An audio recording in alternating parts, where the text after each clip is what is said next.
Hi, it's Dave Michaels from Talking Points. I'm with Dave Danto. Hello, David. Hello, Dave. How are you today? Good. I have a feeling this is going to be like a 20-hour episode, but this is going to be a good one. We got a great show lined up here. We are going to talk about headsets. And when I say headset, you probably have no idea what I'm talking about because there's everything from giant, huge headphones to little tiny earbuds, and there's call center, whatever. So there's an important thing to note about headsets. There's a lot of different types. So we're going to be talking about different types. We're going to talk about different connectivity. We're going to be talking about different eras. And so, David, I want to start you off here with a real interesting question that I can't wait to hear the answer because I want to share mine.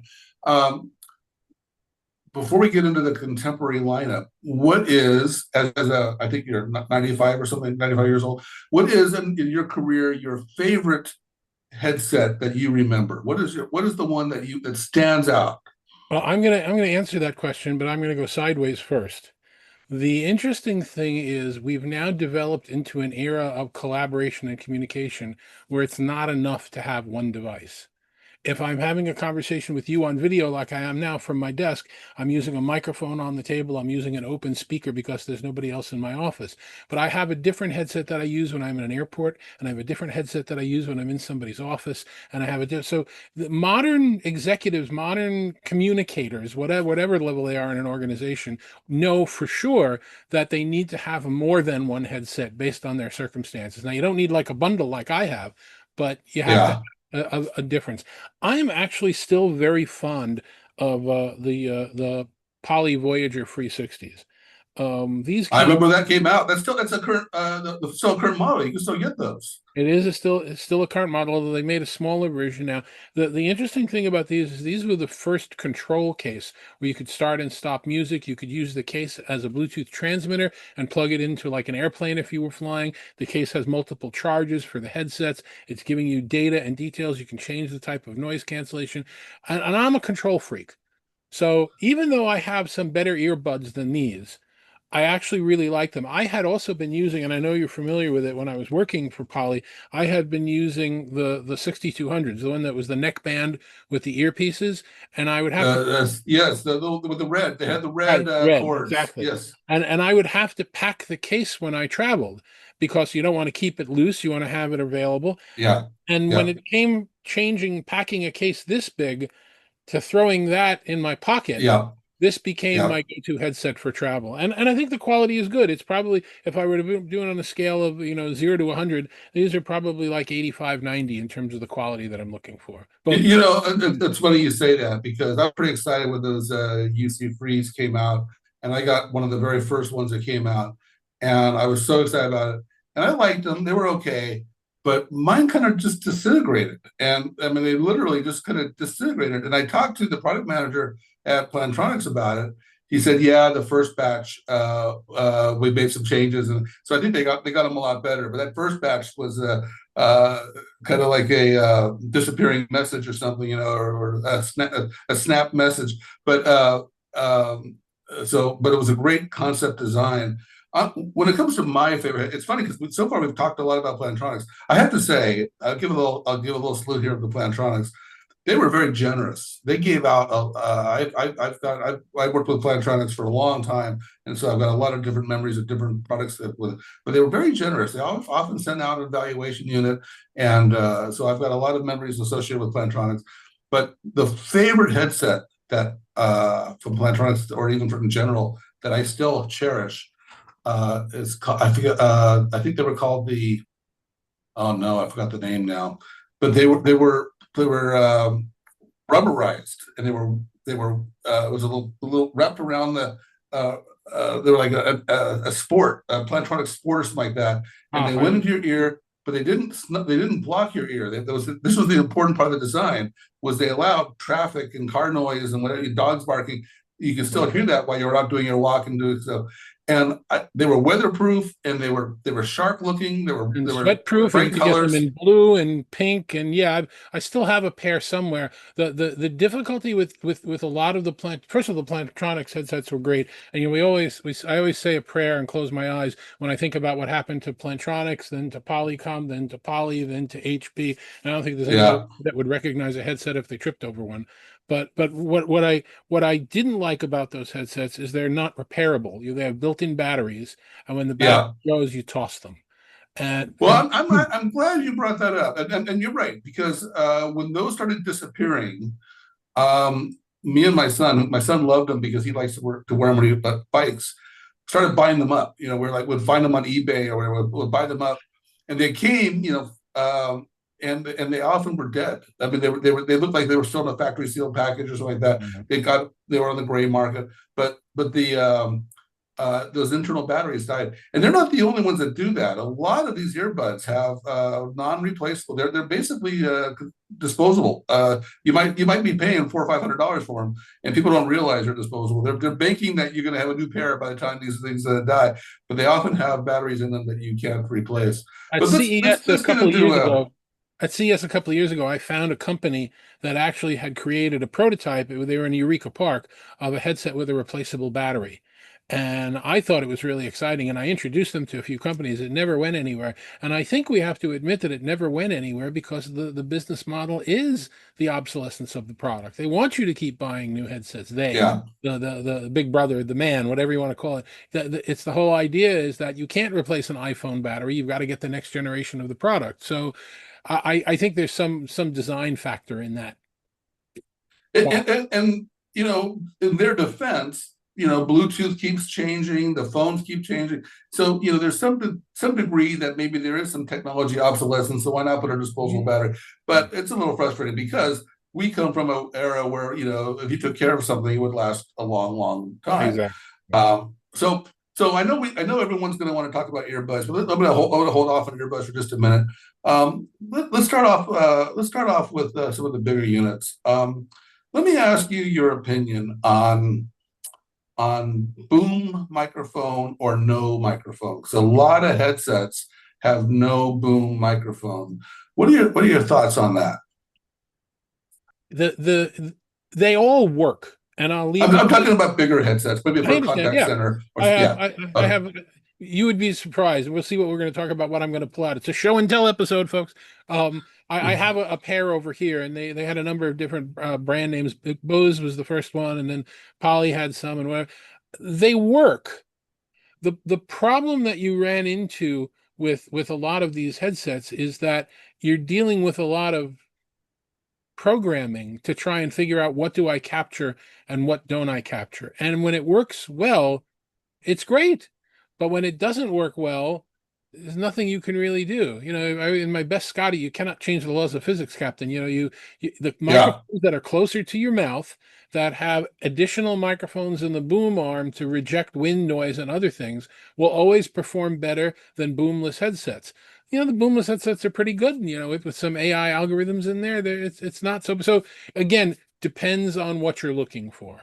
I've never Yeah. So liked the sweaty feeling of having big cups over my ears. When Bose Quiet Comfort first came out, that was the big deal. You saw every flyer carrying one because it was a status symbol, like a Rolex or a first class. I remember that. Yeah. But I couldn't. In fact, American Airlines actually gave them away to their flyers. But I never liked They that. didn't give them away to all flyers. You had to be in the whatever club, but Right. Well, I scored a pair after flying not the first Mile class, High Club either. But and yeah. I loved them. And then my wife needed some, and I gave them to my wife, and that's just like a never-ending chute of garbage. Once it's given to my wife, I'll never see them again. She'll never. Well, the thing is, because the technology changed, and so my first pair of those quiet Bose Comfort whatever were of course corded, and there was a long, corded was the way to go for the only way to go for a long time. Bluetooth, when Bluetooth was new, it still was pretty bad. So Bluetooth has come a long way. I just had to buy a Bluetooth thing, and it was very clear in the instructions: be sure you get Bluetooth 4. It's like most people don't even pay attention to this stuff, but most modern smartphones, most laptops now support Bluetooth 4, and it's a lot more capable than it used to be. And so we've come a long way. Now, one thing about the boom that I want to say is that because you're right, I've worn those headphones. I was walking through like a trade show floor, very noisy environment. And the person I was talking to had no problem hearing me, which is amazing because I couldn't hear myself. But and so, in that sense, the remarkable technology. However, the nature of my work, I'm in the Impossible Missions Force. I have a lot of very confidential information, and the problem if you don't have a boom is you can't whisper. And so someone's asking me my ATM code and I want to say Bosco. I really want to whisper that. It's a Seinfeld reference for anyone who didn't get that. But you want to be able to whisper, and you can whisper with a boom. And so if you happen to be in the Impossible Missions Force or some sort of secret agent or something like that, like myself, you may want to prioritize a boom microphone. Agreed. Another thing on the because contact center stuff, they tend to buy cheaper headsets. Yeah. But there's a couple things that are really important. So noise management is really important. The boom we already talked about. Another thing I want to talk about is Bluetooth versus DECT versus wired.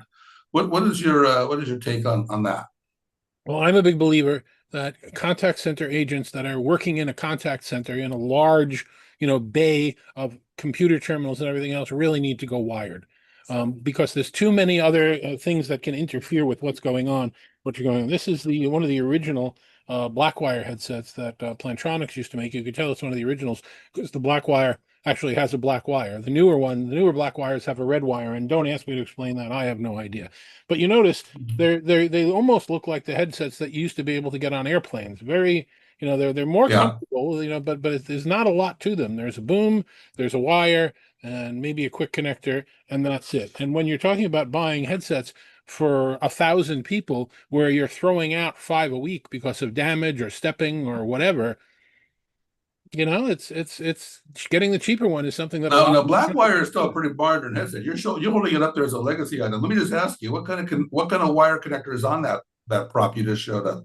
well, the Plantronics in the day had a proprietary connector called a quick connect connector that you can see Yeah, here, how yeah, much of it you can see. And then yeah. depending upon what you would need, like to connect that to at one point a Cisco C60 that I had in the room, I had to get a connector that turns that into 2 analog jacks for microphones. Okay, all right. So that's what I was going to try to get to. And so the wired headsets, telephones in particular are very proprietary. So there's a lot of different issues with what wire you needed. But even on the music side, there was the small jack, there was the big jack, there's the airplane thing with the 2 jacks. But now we've kind of moved. Now, if you were going to go buy those black wires, there's a good chance I think they would be available in the Bluetooth format. Is that a reasonable statement? You can get Bluetooth, but I don't. Again, I think wired in a large Okay, bay. okay. Let's go back to the USB format. And USB, yes. so, and so we went from the proprietary wiring to a USB, which is a little more universal. We used to have a big black box to convert it to USB, and I think now it's gotten a lot smaller or invisible. Yeah. But Well, they now actually come with USB-C and USB, the adapters on the wire. So that's true. I've seen that. no more Yeah, getting the adapter, and I think that was actually really a cool thing to do. But the Bluetooth and whether Bluetooth works in your situation or whether you need to have something that's more secure and higher quality really depends on the density. I wake up in the morning and I come down to my kitchen and I get a notice from one of my programs that Bluetooth is off. Bluetooth is not off. You're just in a in a forest of Bluetooth and you can't figure it out. So that's not yeah. a good application for Bluetooth, as opposed to DECT, which is DECT is frequency to frequency. It's higher distance, higher resolution, higher quality, goes longer distance, and you can put more of them in a space.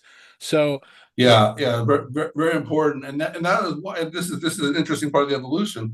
So Bluetooth was never really practical on something like an airplane, which frustrated people because they wanted Bluetooth on the airplanes. right. But they solved that. A lot of the newer planes now are putting Bluetooth on, and they solved it by putting the lowest power Bluetooth. I mean, it's literally got a range of about 3 feet on that thing, which Right. is actually a very clever way of solving it. They pretty much know where you're sitting, so they very clever. I thought that was pretty clever. But Now, the other thing that's evolution that we should really talk about very briefly, we were talking about the strategies with the microphone, but we also want to talk about the strategy with the ear, which you mentioned. The Aftershocks, which is now Shocks, makes a bone conduction headset, which if you've ever used it for UC, which I have, at least their first generation, I haven't used the latest one. But the sound is a little bit more muffled than you would like it to be. It's not very bright. It doesn't have a lot of, so it's hard to distinguish voices in a crowded environment. They've well, actually often when we talk, I think you're not very bright. well, I've tried to adjust the brightness on the TV, but the content doesn't get any smarter. So that's an old Gallagher joke. So that's one of the issues. But the other issue is, how do I keep my ear clear? How do I make sure that I don't miss an important call at a trade show or at some other place where I'm walking around and cry? So we used to use stuff like this. And this again, I have the stock of the Plantronics here, but Yealink makes one that looks exactly like this. Let's not get into that conversation and a few others do. But it covers one ear and it keeps the other ear open for a conversation. And this used to be the strategy for how I can have a conversation with you and yet still not, have an issue. What's happened now is many of the manufacturers coming out of Asia and some here in the US have switched to a model that looks like this. These are the clear headsets that you and I have both tried, and I've got a demo of this on video. I'll try and put a link in for it. But this sits over your ear. It's not covering my ear in any way. And I did a Yeah. 45-minute phone call with somebody yesterday when I was at an industry event.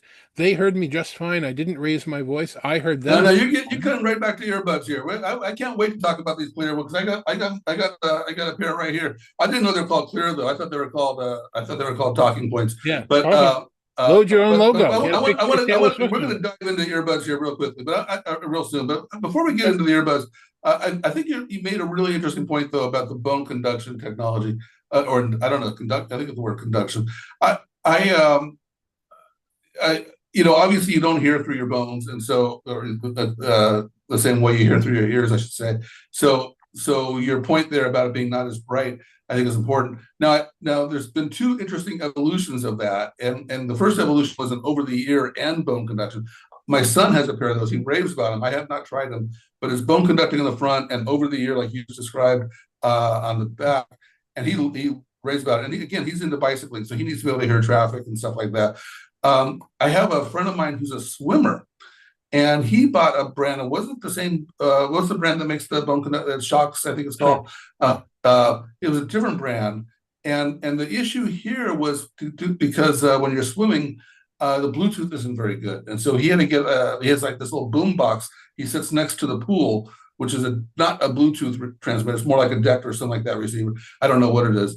And then he goes in with the bone conducting, and I don't know if it has over the ear or not, but it might. But he swims with it, and he says it's great, and he really enjoying swimming. It's amazing to me that you can now go swimming with good earphones or headphones. Um, Well, audio Blows my mind. propagation will work through the air, but it works very poorly through a medium of water. So that's a case where bone conduction would really work well. And Yeah, it's the difference between a slightly muffled sound and no sound at all. And Shocks has also started to make companies for the disabled population, make headsets for the disabled population that help improve hearing and do some other things. So kudos to them finding that niche. Uh, it's just one of many choices that you're able to make when you're doing a headset. yeah. Okay, so one more thing before we get into the earbuds. Hi-fi, hi-fi. What if you want to listen to your favorite music at home in your living room after other people have gone to sleep? What do you reach for? Those are the cases where I'll use an over the ear headset. And actually the and again I have a large stock of poly because I work there. But I have an old Plantronics before it was UC capable. Before that was when they still had the consumer brand. I have an old one of those which is both wired and Bluetooth. And that's my go-to unit. I keep it charged. I can pull it out and listen to music. I don't do Yeah. that as often as I used to. Most of the times when I'm listening to music, it's when I'm on an airplane and I'm too tired to keep my eyes open. I have an old pair of Plantronics like that. I don't think they ever went to market. I think Plantronics sent it to me before they like an early testing whatever kit, and I forget what it was called. Plantronics One, something like that. A really high end, very high quality headphone. I still have them, but again, they've disintegrated because they didn't really have the right materials for the. So I've got electrical tape all over it, trying to cover up all the stuff where the material was. Well, But let's I'll pause tell there for you, a second because that's actually a really important point that we need to get to briefly, tangentially, is companies have been trying to figure out form factor in addition to audio quality and propagation. The ones you were describing before were a loose band around the back of the neck. And there yeah, are companies that make one that was a hard band around the neck and put it in there, and the hard band would vibrate if you were getting a call. yeah, You have over the head, you have, some of these things which it's smaller and over the head with a shorter boom. These are the Jabra evolves, but yep, yep. it's what is the form factor that people like? And you run into a Even very even in earbuds, or over the even ear ear, in the ear, on the ear. Yep, yeah, correct. yeah, And the answer is there's no right answer because people have their favorites and it varies. I know men tend to more like very big over the ear pieces than typically ladies do. Ladies tend to like yeah. to have earbuds more because they don't mess up their hair, which is Well, where again, well, earbuds weren't a choice 30 years ago, right? And right. and so you had to have over the head, and yeah, it messed up the hair, messed up the hats you might want to wear, well, all kinds of issues. And so now there's all this choice, and it's such a strong preference. It's a very, very strong preference. Yeah. Um, so I just was going to say about about the hi-fi stuff. Now, I haven't done a lot of comparison shopping with over the hi-fi stuff. Those tend to be higher end headphones, but I tell you, I'm a sucker. I'm a sucker. My first job in high school was working in a stereo store, and we were a normal stereo store, but right across the mall was the Bang and Olufsen store, and I've always been a sucker for Bang and Olufsen. I just love that stuff, and I think one of the most interesting brand things that came out was Cisco and Bang and Olufsen getting together, and they've now got a whole line. But when they first launched, it was just one very high end over Mhm. the ear living room type of headphone. That was also a headset you could use for meetings. And I thought that was a really interesting brand stuff. So I have no idea whether they're the best headphones out there or not, and compare them. But I take a lot of pride in knowing that I've got a pair of B&O high end headphones because Well, I've let me always make loved 2 that. points about that. The first one is you have to understand the history of our industry a little bit. Snorri Kesbu, who's in charge of, oh God, he's in charge of everything, collaboration, the products, everything that's going on. He had retired a number of years ago, left Cisco, didn't want to go to a competitor because he felt a lot of loyalty for the brand, and he went to work for Bang& Olufsen for a couple of years. And Yeah, that he's bridged that relationship, and he brought over a couple of people as well from the design side. So that's one of the reasons that that relationship came up. I go back to the science when it comes to high-end headsets. Now you can kind of see over my shoulder, hidden behind the Talking Points Pick Hits badges. I've been a judge for the CES Innovation Awards on and off for the last 17 or so years, and a couple of years I do the high-end audio. And when I look at the high-end audio devices to judge, huh? There was one year there was a $5,000 pair of headphones. yeah, And I go back to the science and I say, human hearing at its best, and I'm miles past that, is 20 yeah. hertz to 20,000 hertz. Yeah, Nobody's going to get you for more younger than that. humans than us, but yes, Yeah. yes, Nobody's going to get you more than that. They can maintain less, noise, less static, be true and yeah, clearer. People who are claiming that they hear better sound when they take a marker going around the edge of the CD, or they take a $300 headset and a $3,000 headset, and they can tell you that they hear the difference. There's very little difference other than what you're doing in terms of reference audio. The best, most yeah, expensive industry headsets are the ones that are not doing anything to the sound. Tell me what it feels yeah, like naked. But the $5,000 headsets one year, I mean, my rating for that was, are you effing kidding? Um, yeah, yeah, that's a status symbol. That's not a any kind of audio quality. So yeah, I've experienced that. But the brand, like, you and I both love the Cisco Bang& Olufsen earbuds. And I know we're not on earbuds yet, but this is the co-branded one that you were talking about. Do the headsets work really well? Yes. Are they branded really nicely? Yes. Where in the case did they leave room for the damn dongle? I've got it taped on here with a piece of tape. So, that's they're missing Gavin Ivester. Gavin should have fixed this, but he's switched sides. He's now on the Cisco side. But the key here is it's not always just the sound. It's the accessory. It's the package. It's the brand. It's the battery life. It's a lot of other things Well, that are into it. Well, I'll counter that because I got the same thing right here, and I'll counter that and I'll say I've never ever used that dongle. So the question is, I don't have it taped on. I've never used it. I don't care about it. And so the question is, like you said, we have different headsets for different things, and Correct. so I use these typically when I travel, and I'm just using Bluetooth. And so the question is, and that's why we have some different headsets, is how do you design it for? Who is the use case you're designing it for? Um, um, but so you made me think of two different thoughts there, David. One of them is, you talk about how AI is changing all this stuff in these fancy headsets and what they're doing to and it's the same thing's happening in photography, right? Because these new smartphones are getting so fancy. You can tell they're manipulating the picture, and sometimes just the beauty of art going through light going through a lens is just what you want. So it's that same thing. But the other thing I want to mention that you triggered on was reference audio. Yes, 20,000 hertz on the high end is what the human ear is capable of. Most of us can't get that high. And as you get older, we lose that stuff, which is why, because one of the differences between FM and AM radio is FM can go much higher frequency than AM can, which is why old people love AM radio. They're not missing anything on AM radio. It sounds the same to me because they've lost all those higher frequencies. But anyway, so let's get back to headsets here. So, I think we need to talk about differentiators because that's really what we're buying right now. Whether you're buying portability, whether you're buying features, whether you're buying quality, whether you're buying brand. I mean, this is a headset that got sent to me by a company called Vaim, VAIM. It's called the Rec Dot, and if you look very carefully, there's the dot. Okay, so you I put see these it. on. You put them on, you listen to music, you listen to whatever you like. It works just fine. The case is key charging, so you can stick it on a key charger and it works just fine. But if I'm having this conversation with you in the wild, we met at an airport or at a coffee shop, and I want to record the conversation and transcribe it, you press the button, or you can press the button on the app, or I think there's a way to do it on the earpiece as well. And all of a sudden, it's recording both parts of the conversation, and it's not recording it to Teams, and it's not recording it to Zoom, and it's not recording it to any other walled garden. It's recording it to your phone and instantly transcribing it.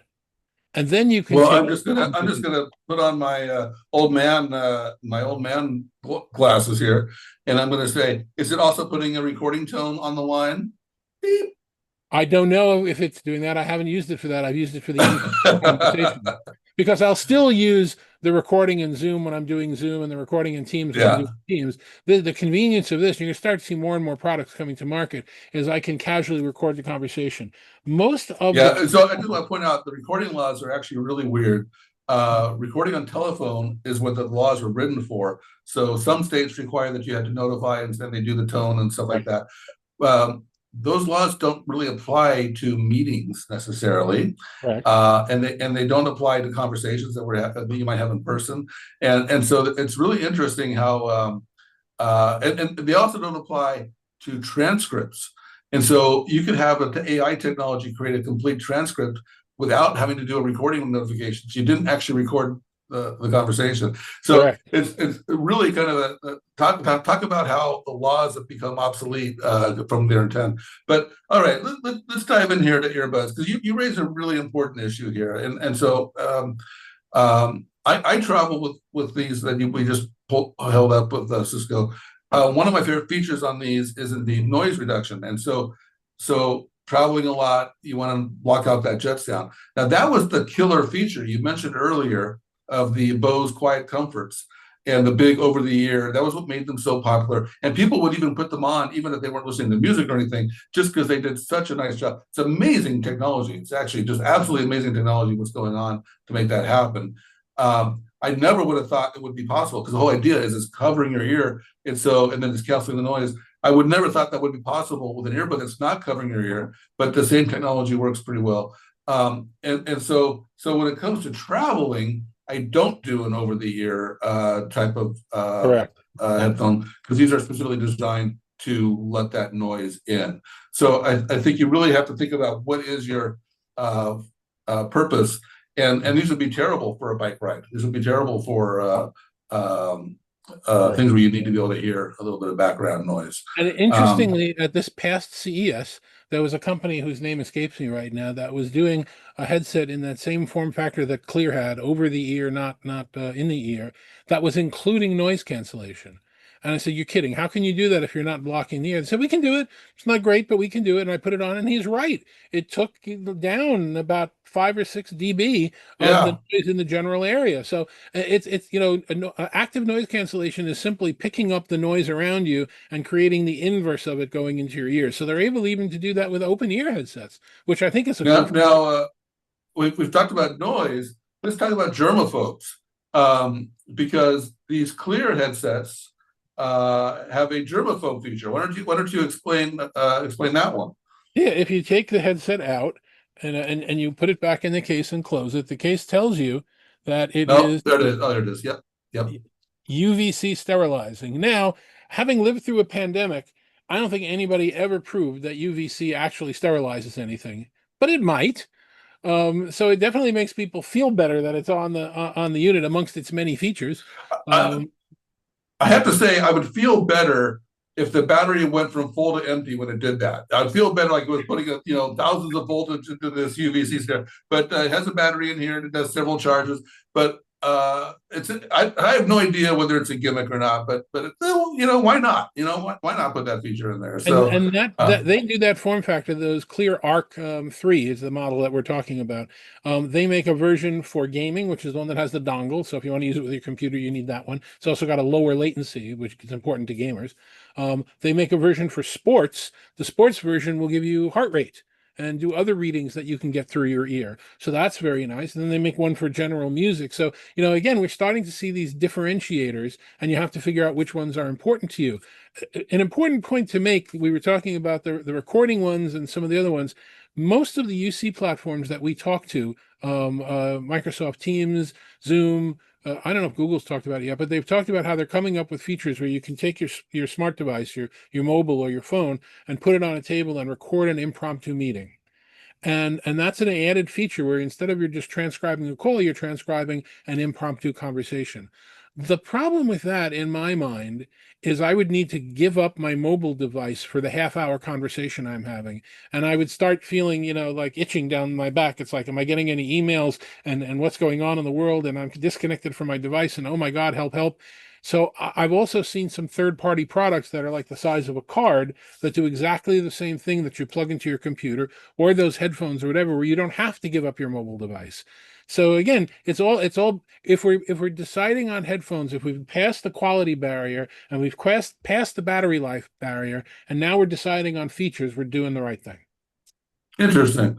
Um, we've talked about a number of brands. We've talked a lot about Plantronics. We've talked a little bit about Cisco. We've talked a little bit about Logi. Um, we talked about Clear. One big player that hasn't come up yet is Jabra, and Jabra's they're the first ones. I don't know if they're the first ones that actually did it, but the first ones that I came across that had the. We've talked a lot about the passive noise, but they're the Right. first ones that had an earbud that had a microphone on the outside, and you could adjust. You could adjust on your app how much transparency you wanted of the outside noise to come into the inside. Yep. I always thought that was a brilliant feature. And again, I don't know if they were actually the first to deliver that, but they're the first ones that I had. And I thought it was a brilliant feature because I loved those Plantronics. I told you about those the bright corded ones for that very feature. The problem I had with that is there was just a slight delay. And so you hear this noise would happen, and you kind of hear it, and then it comes in a little bit later on the headphones. But I thought that was actually pretty clever. And Jabra is a pretty major headphone maker, but especially now with Plantronics has dropped off. I mean, Absolutely. yeah, Jabra is owned by GN Communications, which is their primary business is hearing aids, and they've done some really good things with that. There's also an interesting product that came on the market from a company called Luxottica, which you may or may not have ever heard of, but they make 99% of the glasses in the world. So Yeah. whatever brand you're talking about, Ray whether Ban, they it's make Ray-Bans. Ray-Ban or anything else, they make everything. They came out with something they called Nuance a couple of years ago, which has just gotten FDA approved a few months ago, where the microphones are here in the temples of a plastic pair of glasses, and the speaker's just over your ear. And it's for Yeah. people like me that are starting to, lose some of those high ends, where I can look at somebody and I can hear them a little bit better. I think that's an interesting product. Now, the glasses look horrible. They're dorky. They're black. Ugh, plastic glasses, but that's an interesting feature. And you're starting to see some fringe companies starting to add features that would be really interesting. Yeah, so that's where we're going with Facebook because they've got the Ray-Ban glasses and they've got Right.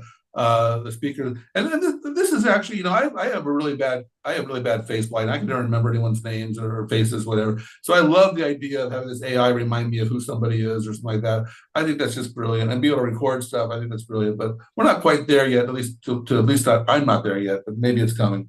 And we Um, did mention Logi. I should just point out Logi has made a very big deal over the last year and a half, talking about how they've removed the dongle, that they're now doing high bandwidth audio connections to PCs or whatever without needing to plug in a dongle. And I know that Plantronics had worked on that for a little while as well. I haven't tried them, but again, feature differentiation is what's going to matter. Yeah, there's actually, if we want to list all the brands, a lot of great brands have come and gone. Sennheiser's always been a great name in audio, and I actually was really excited. I got my son another category, aviation headphones. And Plantronics does a good job in aviation headphones for the big jets, but in the little jets where you need a lot of noise protection, Plantronics doesn't do that. But Sennheiser has this beautiful set, and I remember getting them for my son, and they said, "This is Sennheiser, it's a great brand." Blah blah blah blah. Well, they discontinued those like a year later, so it's a shame. But That was a more of a business thing where Demont had owned, you had Sennheiser and you had EPOS, and then they separated out, and I think they've been trying to flip EPOS, and they haven't had success with doing that yet. So it's kind of hard to keep track of the patent place going on over there. yeah, a lot of stuff going on there. So earbuds. I think we've already covered everything without even talking about the earbuds yet. So what kind of earbud? What kind of earbuds? What are your go-to earbuds? Well, we already talked about the Poly Voyager 360. My next set are the Bose headsets that Hilton gave me because I became a lifetime diamond. So these, Nice. without a doubt, are the best sounding earbuds that I've ever had. When you put them in your ear, they send a blast of noise in your ear, very, very low. It doesn't hurt you. And it actually specs out the ear canal and adjusts it for you. And when I put these on an airplane, I don't hear the airplane at all, which kind of scares me a little bit because I kind of like to hear if we're crashing or if there's an announcement coming on board. But these are probably the best sounding ones. But I still use these as secondary when I'm. Nothing you can do if it's crashing. You may as well enjoy the music. But I have a pair of Bose earbuds, and they don't look anything like that. I wish I would have grabbed them. Mine are like a little long thing. Yours is a deep one. Yeah, I'll come up with the name. They're the Bose Quiet Comfort Ultra earbuds. That's what my phone knows them as. And So those are your go-to for travel. those, well, the Voyager 360s, and when those batteries need to be recharged, I switch to the Bose, and then I struggle putting the poly units back in because the Bose sounds so much better. I see. I see. I see. I have the Bose and I have the Cisco. I tend to use the Cisco more. I think I prefer the Cisco, but my problem with these, with any of them actually, maybe it's my ears, but I always drop them. An earbud always falls out. And I kind of want them to go back to the string around them because if you're walking, on an airplane or something like that, you're walking, unloading, and it's all traffic jam. If you lose an earbud and you can't even figure out where it went, it's like really a bad thing to happen. And so I would prefer. I want to bring the cord back. Yeah, that makes But sense. I'll tell you why the Bose aren't on the top of my list. It has nothing to do with the quality of the units because they're great. When I travel, I have an iPad that I use, and I have a phone that I use, and I need it to work with both of them.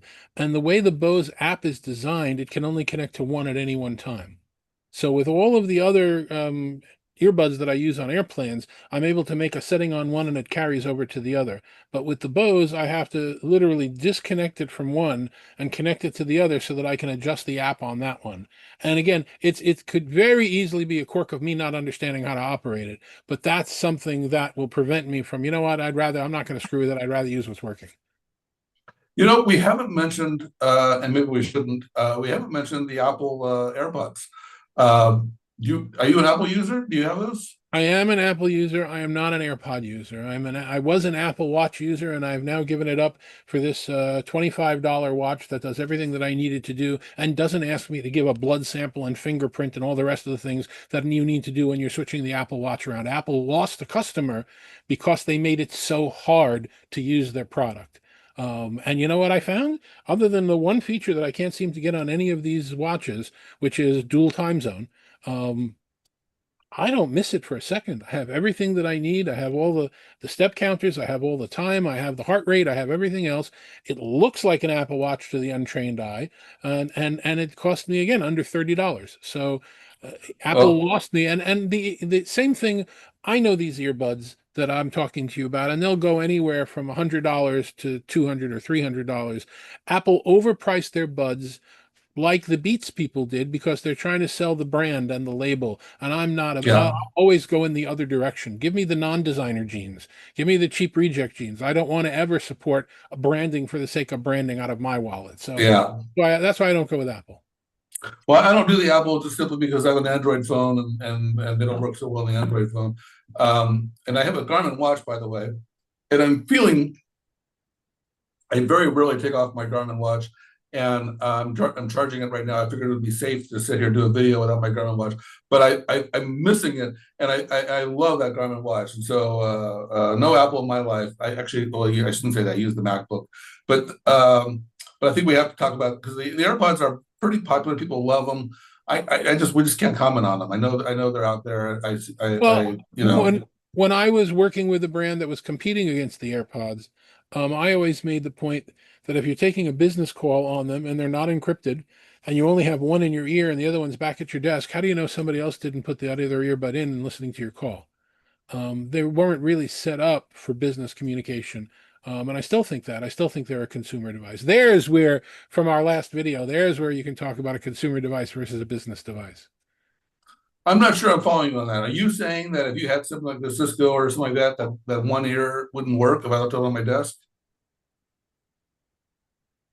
I'm saying that Aha. the Apple AirPods are so ubiquitous.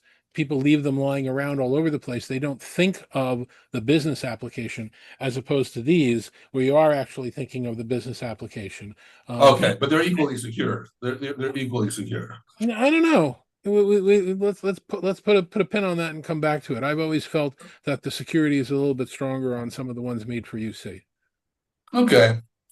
Um, we covered everything with that. Like I said, I kept on trying to save earbuds to the end, but I think we've covered everything on these earbuds. Yeah, no, we've covered everything. The only thing we didn't talk about, and we're not going to spend time doing today, is when you have this ability to not put in headphones. Whether you're talking about, microphones that we're both using right now, or a speaker microphone puck or something, or here's a cool one that I like that I always like to show that comes with a magnet. So I keep it in the thing above me, and you can stick it anywhere you want. It's like It's the nice. the scented thing where you ever want to have an extra thing, just shove it on the car and you've got audio. So there are a lot of those. Some are more geared for UC, some are more geared for audio, but they're small and rechargeable and really cool. So when you have the opportunity to use them, it's great to use. All right. And more props. Did you show us everything you got? I think I should. The only thing we didn't talk about that I guess we could talk about just a little bit is, this goes way back. This is a Plantronics Voyager. I think this is the Legend. Or this is the case for the Legend, and you can see it's in a glossy, shiny box. When you buy it, sometimes it opens up and it's got a clear thing where you can look at the product. And if you look at the latest products that are coming out, they're in plain cardboard, non-painted, definitely thinking more about sustainability. If you look at the Jabra actually spells it out for you. That's why we reduced the packaging, and so that's Yeah. something that you're starting to And see. Logi's got some sort of score on there as whatever. Right. But it's not just just, I mean, I'm, kudos to them. And it's not just about sustainability. It's also because you're less likely to be buying these things in retail like you used to. And Right. so you used to go to, I'll say Circuit. You used to go to Circuit City and hold up that Plantronics box in an aisle and decide whether you wanted to buy it. And of course, that kind of retail shopping packaging is much more important when you're clicking online and trying to looking at online pictures and whatnot. The box really doesn't matter, and so we're seeing that even by a toaster. I mean, a toaster used to come in a big glossy box, so And also, if you have less air in the box, then you can get more boxes per case and more cases per pallet, and it becomes less yeah. expensive to ship, and it's good for everybody. And then on the sustainability stuff, a lot of them are using post-recycled materials, plastics. They're using less styrofoam. I mean, it is more than just the box, but and it's great to see that. It's just so unnecessary, so wasteful, and so that's great to the industry as a whole. So I think we've covered most things here, and I think it's a pretty informative conversation. Okay, so I'm gonna go back to listening to my music. I'll let you close this out. Okay, all right. Well, thanks for watching this episode of Talking Points, and we'll be back with something equally compelling in the very near future.